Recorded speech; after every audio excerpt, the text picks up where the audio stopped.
Noam can't seem to escape the story that she killed her puppy, mostly because she won't shut up about it. Last night, she went on the Fox News and was asked whether she regretted including the story in her book. Everybody's known that story for years. That's what most people don't realize, is that in South Dakota, they've used that story to attack me in my political campaigns for years. I wanted people to know the truth. So let me get this straight. Everyone who's heard the story has used it to attack you. So you make it the centerpiece of your book? South Dakota Governor Kristi Noem still taking heat for those excerpts from her new memoir. And now we're getting the sense she doesn't seem so happy about it. Did the dog story come up in a conversation with Trump? I talk to President Trump all the time. About the dog? About a lot of things. Did you bring up the dog? Yes, enough, with Trump? Stuart. With Trump. Did you bring This up the interview dog is with Trump? ridiculous, what you were doing right now. I don't so think you so. need to stop. It is. Did you And meet with Kim Jong-un? Some of them are in the book, and some of them are not in the book. Clearly, if you're taking it out of the book, it's because it's untrue. I've given you my answer. No, and that's not the answer. When you recorded your own audiobook, you didn't notice I'm this not going to passage? discuss about my meetings with world leaders. I'm not asking you to. I'm asking you about recording the audiobook. Did you want to talk about something else today? Okay, Matt Gorman, clearly she has had enough of this. She's on a book tour. Still talking about this book. I mean, really, it's, you know, it's one of the things was there was obviously a lot of talk around the dog, but I think among conservatives, what has really kind of opened up was the Kim Jong-un meeting, non-meeting thing. And one of the things I took note of was she had a very tough interview on the conservative network Newsmax. And the host, who I know, he's a conservative, but he's not some sort of like lackey. And so he was obviously unconvinced with her answers and really pressed her on it. And it was, I think, another one of those clips. Look, there is a difference between bending the truth and not true. There's a difference between spin and not true. And I think what she just simply can't explain is where that falls in it. And it's becoming kind of clear. Well, and again, just remind everyone what she claims in the book. Yes. Versus what actually happened. Yes. Oh, sorry. Yes. So she in the book, in her audiobook, she read that she met and essentially stared down Kim Jong-un and the North Korean dictator who is very reclusive and, you know, famously, yes. And it was a big deal. Doesn't randomly show up in the United States and meet with governors. And it was a big deal when the president met with him, right? Let alone a delegation that she claims in the House. And now, after there's been some scrutiny on it, she took it out of the book, even though she read it in the audiobook. And now she's kind of hiding behind this veneer of, well, I don't discuss conversations about conversations, implying that there's some sort of national security confidentiality around it and not really addressing whether it actually happened. So she'll often say, I went to the DMV, but then when somebody follows up and asks, yes, but did you meet with the leader? She will pause and say, I don't have conversations about conversations that I've had. And you're right. I mean, this goes towards, I mean, these questions are pretty straightforward that she's being asked. You have to wonder and be a little bit surprised that did she not expect to get asked these questions by going on TV and doing all these interviews? But it's straightforward. Did you have a conversation that you said you had in your book, or did you not? And let's be clear, this isn't any old dictator. This is a dictator who's spent an enormous amount of his country's resources building nuclear weapons, which he says are designed to incinerate our cities, incinerate parts of America. And if you're someone who's competing to be a vice presidential candidate, you better be able to tell us whether you've simply met with this guy. And look, I think one of the things is the reason we see folks like my old boss, Tim Scott, J.D. Vance, Doug Burgum doing all these shows, they're really, look, a part of any VP, certainly Trump's, but really any VP, you got to be able to defend the top of the ticket and be an attack dog. You got to be effective at it.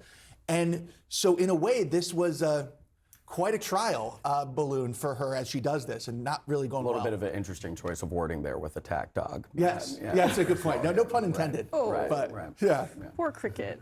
I'm so sad for Cricket still. I mean, Congressman, like, can you just take us inside? I mean, what?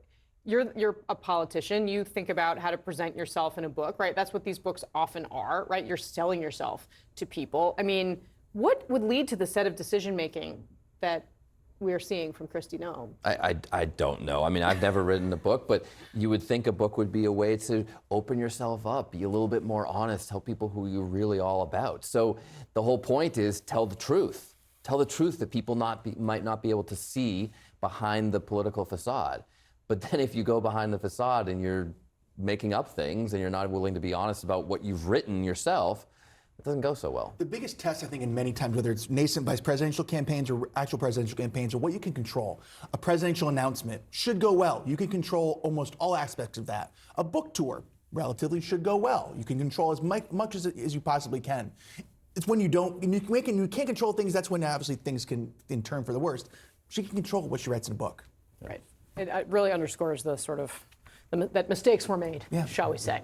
Now, Noam had been a top candidate to join Donald Trump's ticket. Here's what Trump himself said about her yesterday. I like her a lot, so, I don't want to comment on anybody on the list, but she had a rough couple of days, I will say that. Governor Noam was scheduled to be on this program, Inside Politics, today. Her team reached out to us weeks ago to book her here, and we reconfirmed earlier this week. She abruptly canceled last night. We want to say, Governor, you are, of course, welcome on the program anytime, back with the panel.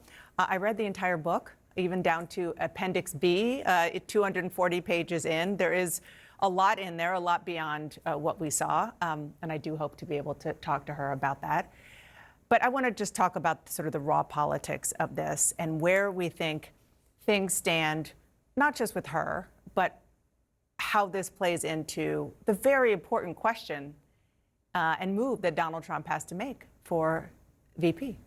Yeah, her reaction is a little bit funny, simply because she's a public official, she's the governor. She put in her book these details, and then she gets upset when the press then proceeds to ask her about these details, whether it's her anecdote about Kim Jong-un or her killing her dog Cricket. When it comes to the VP Veep stakes for Donald Trump, I think, look, ultimately Donald Trump is going to make his decision based on who is the most loyal to him, and he isn't someone who's necessarily fond of dogs himself. So I'm not sure that this is necessarily entirely disqualifying for her in the eyes of Donald Trump. And she does talk in this book a lot about a lot of different topics that would and will ingratiate her to Donald Trump. I mean, something that didn't get any coverage was what she talks about with regard to COVID. And, she very much was an outlier, keeping everything open in South Dakota. And when she talks about the federal response in her book, which a lot of conservatives are still angry with Trump about, she kind of talks about what happened and tries to shield him from it and blames others. Yet and still, Dana, this is going to be a torturous process for all of these contenders, because all indications are that the former president is really relishing this process. He says it's great for all of them out there to be stumping for me, and he's quite sort of enjoying this. They have a difficult task at hand. They have to indulge in his 2020 conspiracy theories. They have to prove to be prolific fundraisers. They have to defend him at every turn. And then ultimately do all this without debasing themselves, right? Not doing so to the point of embarrassing themselves and making themselves look too lowly. So it is a difficult task for all of these contenders. He's outsourcing the vetting. The vetting is going to be done by all of us. It's going to be done. I mean, Dana, you and I met in 2008, where there was a little-known governor from a small state who was plucked from obscurity and became the vice presidential nominee for a Republican candidate, and that was Sarah Palin. And so, look, the sunlight's the best disinfectant. There's going to be a lot of conversation and a lot of scrutiny on all the candidates. Donald Trump is effectively outsourcing it, and I mean, you said it's torturous. I think we should have a different approach. I think this is fun. This is dynamic. This is the process, but it's probably torturous for the candidates themselves. I can see the point. No question. Great discussion. Thank you all.